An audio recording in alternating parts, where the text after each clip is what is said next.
जिस काम के लिए विक्रम को चांद पर उतारा गया था, उस काम को उसने पूरा कर लिया और अब उसी चांद की गोद में बड़े इत्मीनान से सो रहा है। इस बात की जानकारी खुद इसरो ने दी।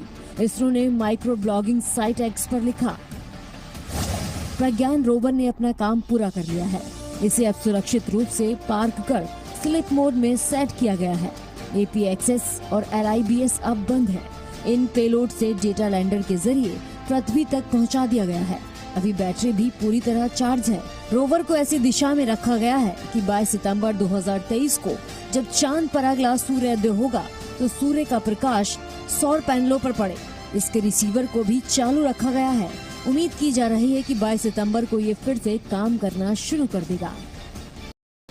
स्लीपिंग मोड पर जाने से पहले हमारे चंद्रयान 3 ने कई अहम और खास जानकारियां भेजी हैं, जिसमें चंद्रयान 3 के विक्रम लैंडर में लगे चांद पेलोड ने चंद्रमा के तापमान से जुड़ा पहला ऑब्जर्वेशन भेजा था। इसके बाद प्रज्ञान रोवर ने 4 मीटर का गड्ढा देखकर रास्ता भी बदला और एक अहम जानकारी भेजी, जिसमें रोवर ने चांद पर सल्फर होने की पुष्टि की, जिसमें उम्मीद के मुताबिक एल्यूमिनियम, कैल्शियम, लोहा, क्रोमियम, टाइटेनियम, मैग्नीज, सिलिकॉन और ऑक्सीजन होने का अनुमान है, जिस पर अभी और डिटेल आना बाकी है।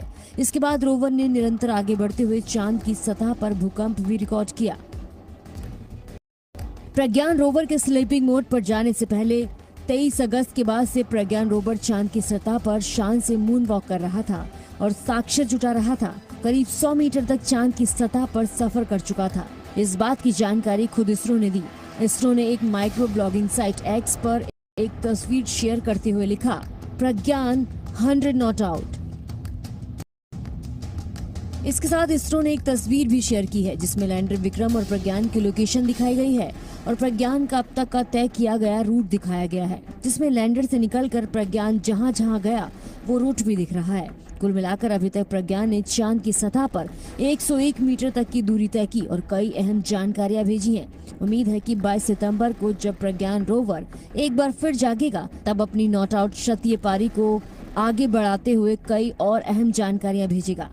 लेकिन अब इन सब के बीच हमारा रोवर ऐसे टाइम पर स्लीपिंग मोड पर गया जब हिंदुस्तान ने अपने पहले सूर्य मिशन को ऑन किया, यानी चंद्र विजय के बाद अब भारत सूर्य के नया अध्याय लिख रहा है।